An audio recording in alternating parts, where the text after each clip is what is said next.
आज लोग तंगा पाते हैं कांग्रेस से हमारे सामने है कैसे बढ़ती की कीमतों में इजाफा किया गया, कैसे आरटीसी के किरायों में इजाफा किया गया। सबसे अहम बात यह है कि लोग आज इसलिए तंग है, हुकूमत नाम की कोई चीज आंध्र प्रदेश नजर नहीं आता, कोई पूछने वाला नहीं है, कोई पुरसाने हाल नहीं है, जिसके जो दिल में आया वो काम करके चले जाए। और नतीजा ये निकलता है कि आवाम परेशान है, बुनियादी सहूलतों आवाम को फराहम नहीं की जाती, पानी बराबर नहीं आता, अगर पानी आता भी है तो साफ पानी नहीं आता।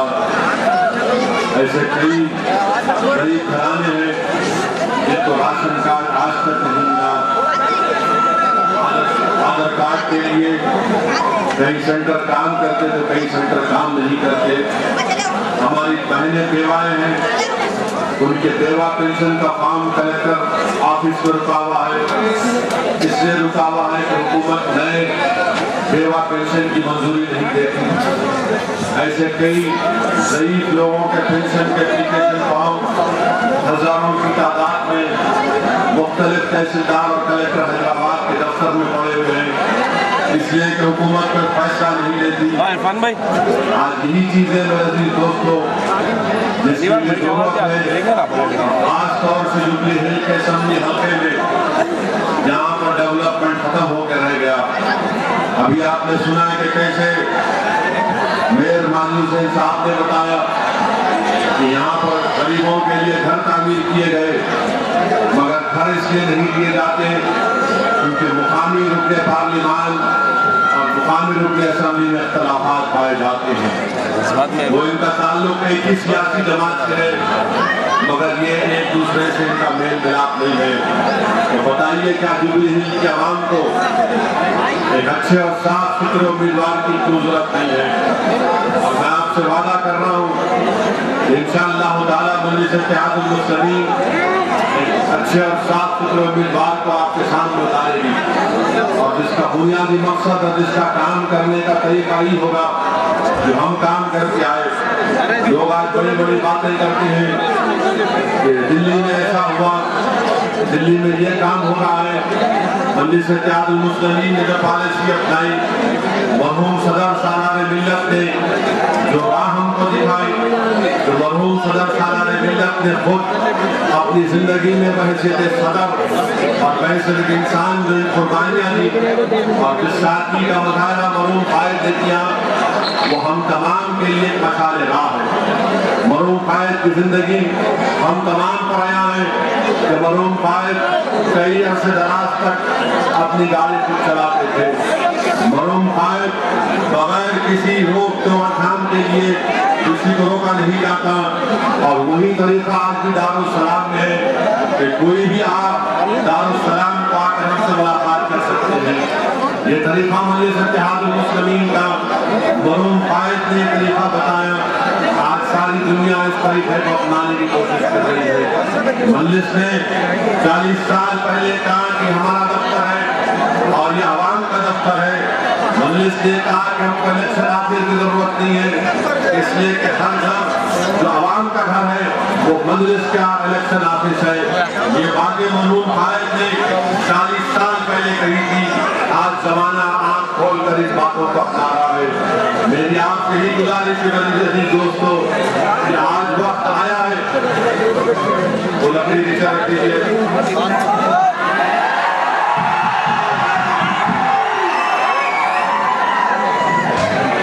आज वक्त आया है, आपको हमको मिलकर काम करने की जरूरत है।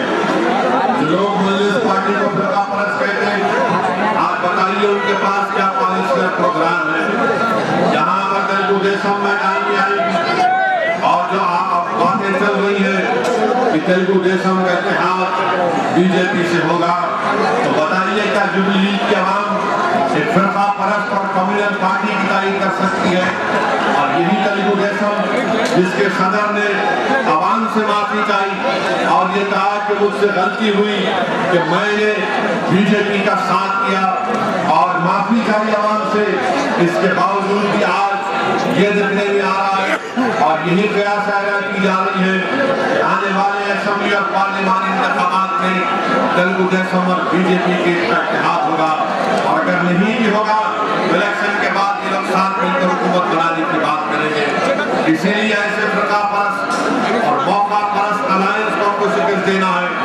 और अगर तेलुगु देशम और ये बीजेपी के बढ़ते हुए खत्मों को अगर कोई रोक सकती है, अगर किसी जमात में ताकत है तो उसे बनने से इत्तेहाद मुस्तकिल है।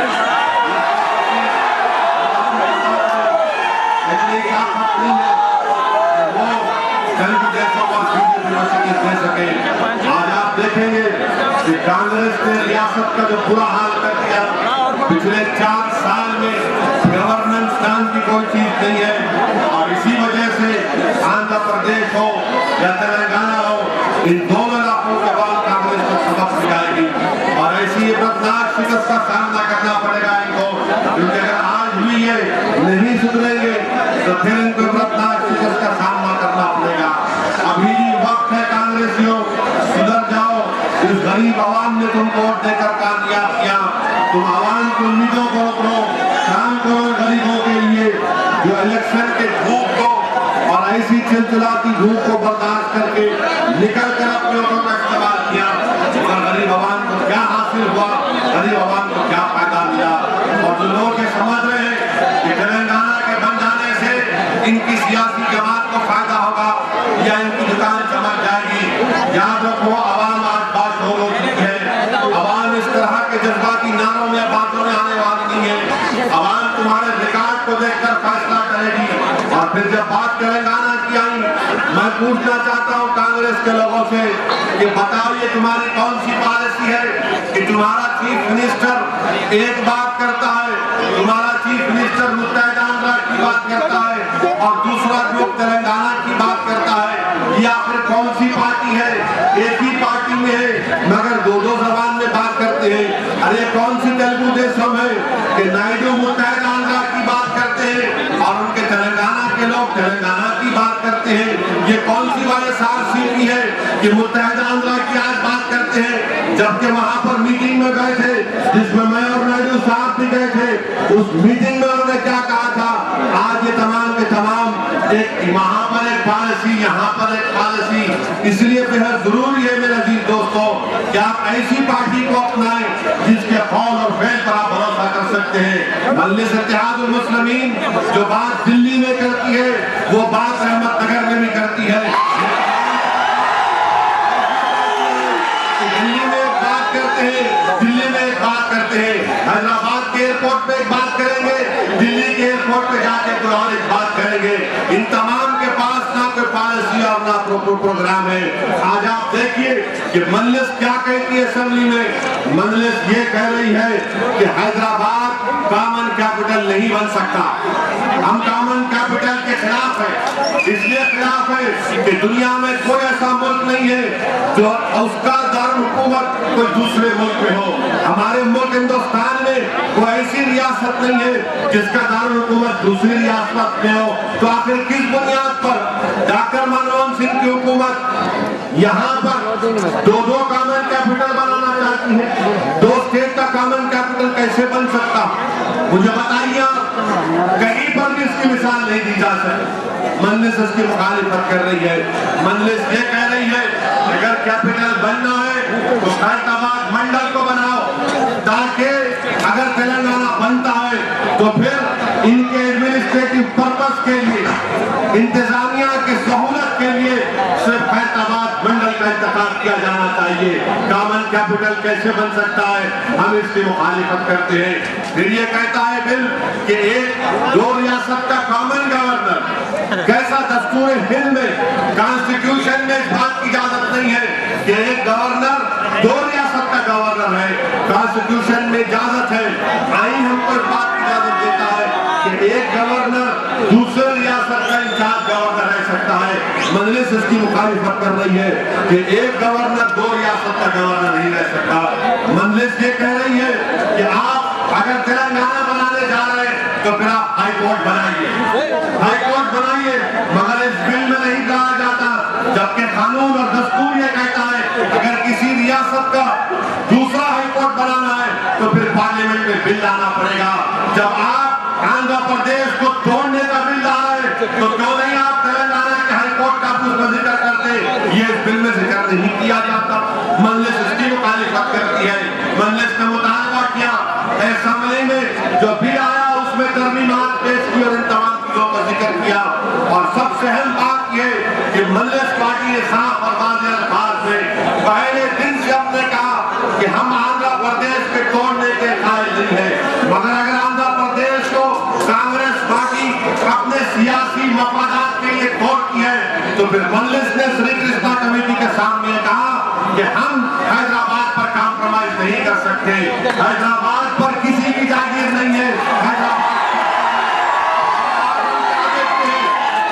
अफसोस के साथ कहना पड़ता है कि ये जो हमारे मरकज में यूनियन मिनिस्टर है, ये मुझे बताइए कि ये जुबली हिल के इलाके में बड़े फिल्म स्टार रहे थे। एक फिल्म स्टार गलती से टूरिज्म मिनिस्टर बन गया, वो दिल्ली में बैठ के ऐसा लगता है कि पूरी फिल्मी एक्टिंग वो यहाँ पर सियासत में आकर करना चाहते हैं। मुझे अफसोस होता है कि आवाम को धोखा देते हैं। पहले पार्टी बनाया और इतनी ताकत नहीं थी, पार्टी को खत्म किया, अपनी दुकान को खत्म किए, जाके कांग्रेस में बैठ गए। तो कांग्रेस ने इनको टूरिज्म का मिनिस्टर बनाया तो इन्होंने इस्तीफा दिया। मुझे बताइए कि इस्तीफा कबूल क्यों नहीं किया जाता? अगर इस्तीफा दिया तो फिर कहाँ के मिनिस्टर? वही हाल इनका है। और फिर वो कहते हैं हैदराबाद को यूनियन टेरिटरी बना दे। कैसे यूनियन टेरिटरी बनाएंगे हैदराबाद को? चंडीगढ़ में जो यूनियन टेरिटरी बनाई गई है वहां से करीब 10 किलोमीटर पर पंजाब, 10 किलोमीटर पर रियासत हरियाणा, यानी जोग्राफिकली कनेक्शन है। यहाँ अगर यूनियन टेरिटरी बनाएंगे तो 180 किलोमीटर पे आंध्र का बॉर्डर, 170 किलोमीटर पर रायलसीमा का बॉर्डर। अब यूनियन टेरिटरी किस लिए बनाने की बात कर रहे हैं?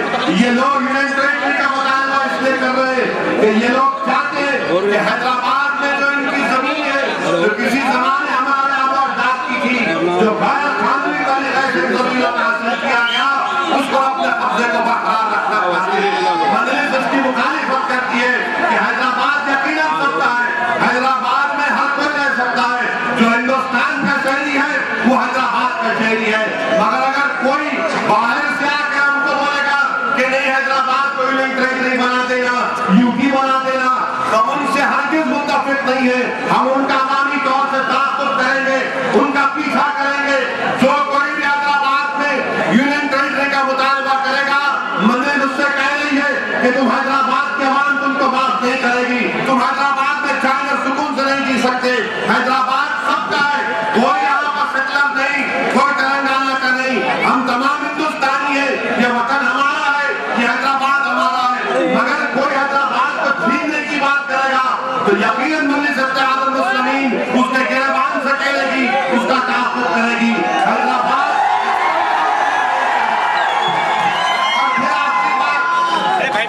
जो इस बिल में बात की जाती है कि गवर्नर के तहत हैदराबाद का लॉ एंड ऑर्डर होगा, ये कौन सा कानून है? क्या हिंदुस्तान के दस्तूर में इस बात की इजाजत है?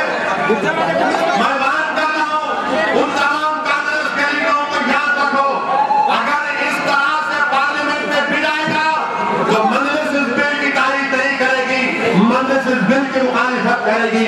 तुम हमको तोड़ रहे, हमारे घरों में दीवार उठा रहे और फिर हैदराबाद को हमसे छीनने की बात कर रहे हैं। हम इस पर बर्दाश्त करने को तैयार नहीं है। हिंदुस्तान का दस्तूर क्या कहता है? हिंदुस्तान के दस्तूर के लिहाज से लिस्ट 2 को कमेंट नहीं कर सकते। जो राजा का मसला है वो रियासत का मसला है। ये नहीं जानते, धोखा दे रहे हैं। अगर लिस्ट 2 कमेंट करने जाएंगे, गवर्नर को इख्तियार देंगे तो इसके लिए कॉन्स्टिट्यूशनल अमेंडमेंट की जरूरत है।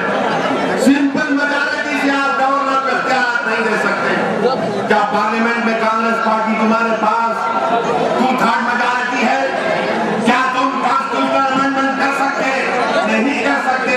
अगर तुम ईमानदार हो तो निकालो इस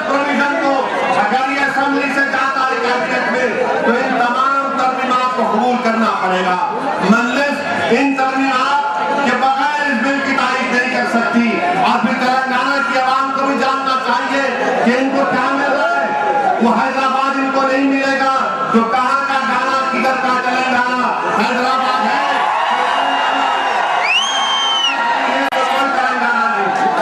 कहाँ इनके पास चाहे नहीं रियासत चला सकते मगर हैदराबाद के नहीं चला सकते।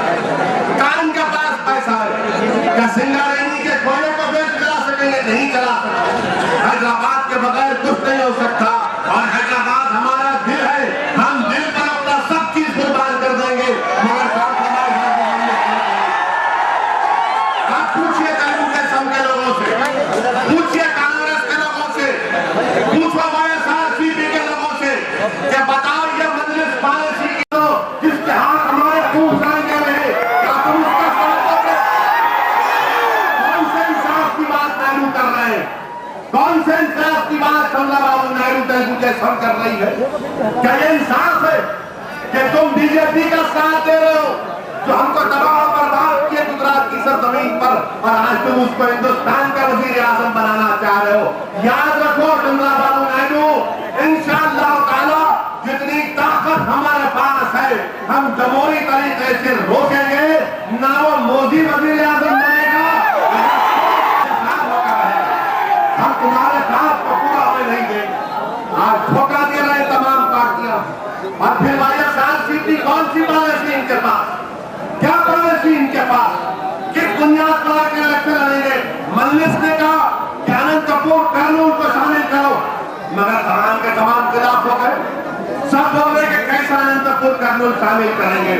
मैं सवानी जलसे में आवाम के सामने कह रहा हूँ कि आंध्र प्रदेश टूटेगा तो सबसे बड़ा जिसको खतरा है वो खतरा अनंत कपूर के यहाँ पर और यहाँ पर उभरेगी परिवार के लोग उभरेंगे। अगर इनको रोकना है तो मैं तमाम सेकुलर जहन रखने वाले हमारे भाइयों से अपील कर रहा हूँ कि आप हमको एक मौका दो। आप तेलुगु देशम को मौका दिए, कांग्रेस को दिए, सबको दिए कि आपको क्या दिया, क्या हासिल किया आपने, क्या काम हुआ? आज MIM आपके सामने है, ये आपकी पार्टी है, ये आपकी आवाज है। इन लोगों की बातों में अर्जित मत आइए, ये फरका परस कम्युनल याद रखो आप मेरी बात को। क्या नायडू का मुफाहमत हो रही है बीजेपी से? कल इलेक्शन के बाद कोई और सियासी पार्टी जाकर मोदी के गोद में बैठ जाएगी, कोई और सियासी पार्टी जाकर मोदी के गोद में बैठ जाएगी। और हमारी पार्लियामेंट में, हमारी असेंबली में जरूरत है कि हमारे साथ हमारे पार्टी के आर्थिक के साथ कोई लड़ने वाला हो, कोई BC की आवाज बने, कोई दलितों की आवाज बने। ये मजलिस चाहती है। बताइए आज कल वैजाबाद में एक ईसाई प्रीचर को, ईसाई पादरी को यही संघ परिवार के गुंडे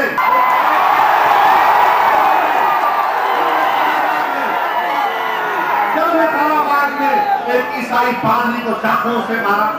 आज वो अपनी जिंदगी के लिए लड़ रहा है यशोदा मलक पे दवाखाने। एक ईसाई पादरी को मारा, उसके पूरे लंग्स को तबाह कर दिए, वेंटिलेटर पर वो आज वहां पर। पूरे ईसाई परेशान है, हमारे क्रिश्चियन भाई परेशान। क्या ये सेक्युलरिज्म है? कर रहे हैं DGP साहब, क्या कर रहा है वहां का IGP, क्या कर रहा है? वो काम काज उनको करना नहीं है, ताली देखना है, कहां से पैसे आते खाना है।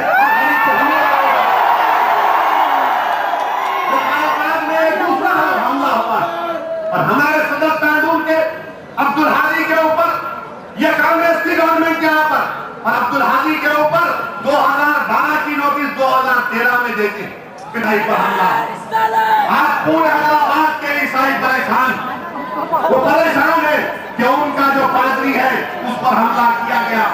वो कम्युनिटी छोटी है मगर मैं उनको टेलीफोन दे रहा हूँ कि हम आपके साथ हैं, हम आपके साथ खड़ेंगे और मुकाबला करेंगे नाराजग के लोगों का। हालात और वक्त का तकाजा ये है कि आप आने वाले असेंबली और पार्लियामानी इंतखाबात में अपनी पार्टी के उम्मीदवारों को कामयाब करिए। जिस तरह से आपने बोराबंडे के बल्दिया के बाई इलेक्शन में हमारी बहन को कामयाब किया और दुनिया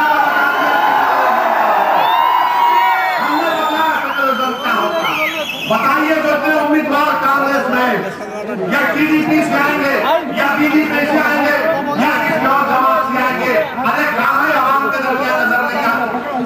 क्या आवाम में नजर आते? क्या फिरते गली कुछ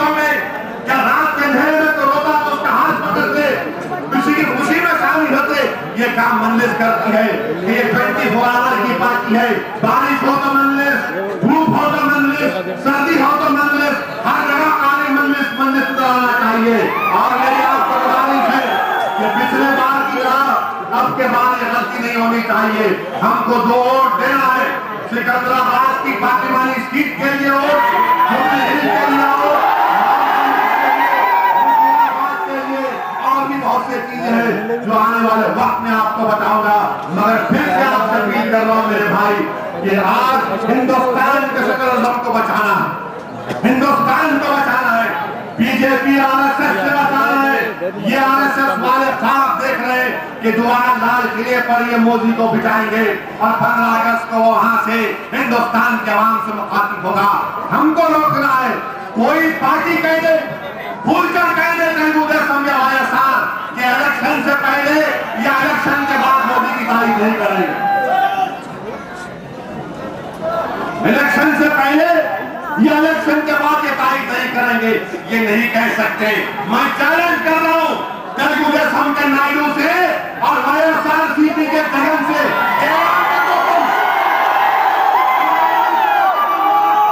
कोई ताल्लुक मोदी से नहीं होगा। अगर तुम्हारा ताल्लुक मोदी से होगा तो याद रखो तेलंगाना बनेगा या आंध्रा रहेगा। हम एक एक गांव में जाएंगे, गलियों में जाएंगे, तुमको खत्म करेंगे इंशाअल्लाह ताला।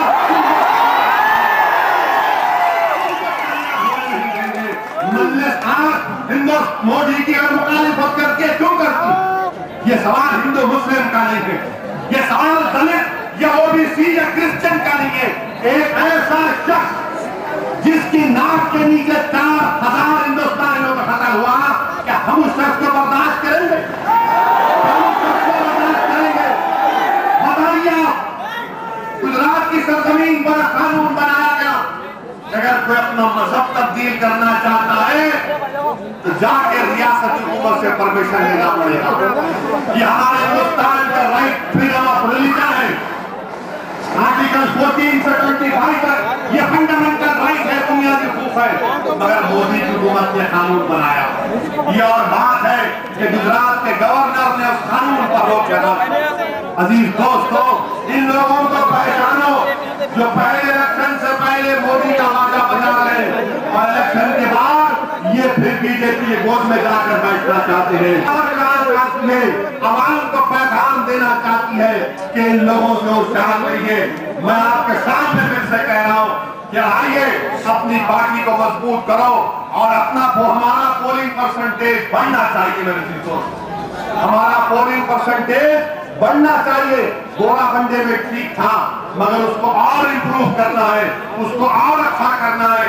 और उसके लिए जरूरी है कि आप तमाम जुबली हिल के आवाम ये समझे कि वो कैंडिडेट है, मजलिस का कैंडिडेट जो भी होगा, मगर आपको कैंडिडेट बनना है। ये कामयाबी होगी तो आवाम की कामयाबी होगी, ये कामयाबी होगी तो सेकुलरिज्म की कामयाबी होगी।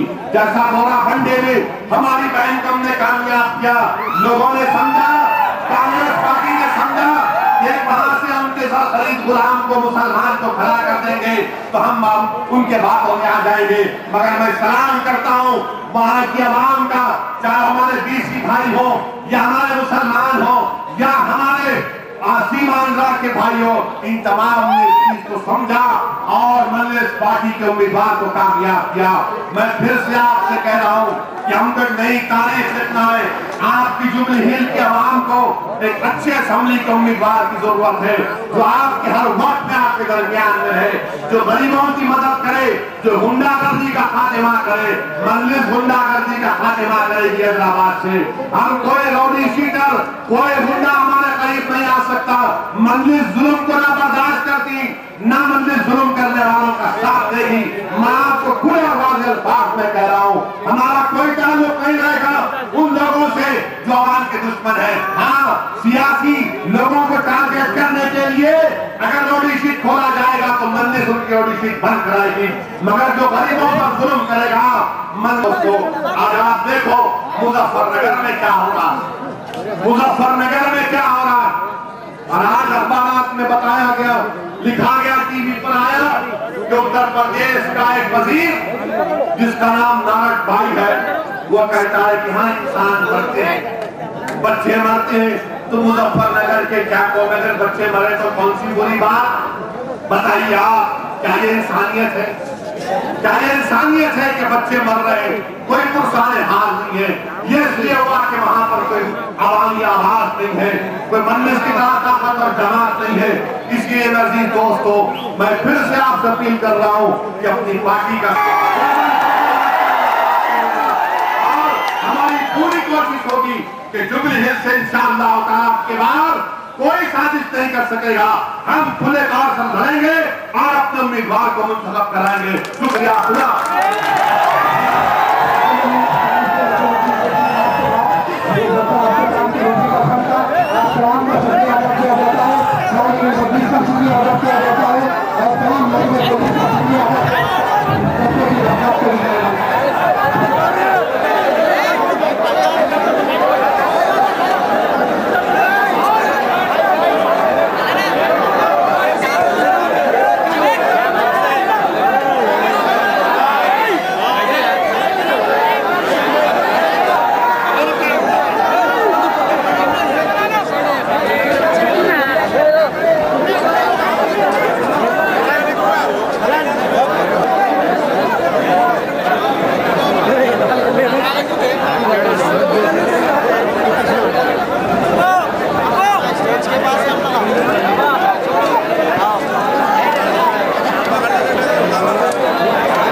अजित भाई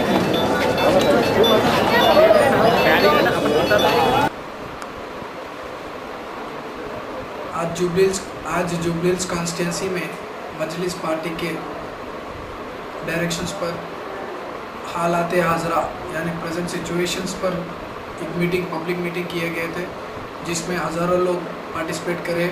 यहाँ के लोकल जुबलीहिल्स कॉन्स्टिट्यूंसी में हर एक प्लेस से, बोराबंडा, रगड्डा, शेखपेट, यूसुफगुड़ा, कृष्णा, हर प्लेसों से लोग आए हैं और असद साहब के तकरीब सबके स्पीचेस सुने हैं। और असद साहब ने कहा सेक्युलरिज्म को लेके चलना चाहिए। जिस तरह बोराबंडा की सीट जीत के लाया सेक्युलरिज्म के बात पर, उसी तरह जुबलीहिल्स कॉन्स्टिट्यूंसी में भी सेक्युलरिज्म को बात को लेके चलते हुए जुबलीहिल्स कॉन्स्टिट्यूंसी जिताना, मजलिस पार्टी को जिताना बोल के वॉइस दिए है। हम सब साहब की बातों पर रिस्पेक्ट करते हुए हम इस बात को सेक्युलरिज्म को लेके चलते हुए जुबलीहिल्स कॉन्स्टिट्यूंसी में हम मेहनत करके जिस तरह बोराबंडा जीत के लाए उसी तरह जुबलीहिल्स कॉन्स्टिट्यूंसी में भी हम जीतेंगे बोल के मैं बात दे रहा हूँ। हम सब मेहनत करके मजलिस पार्टी को यहाँ से कामयाब और मजबूत करेंगे। Thank you.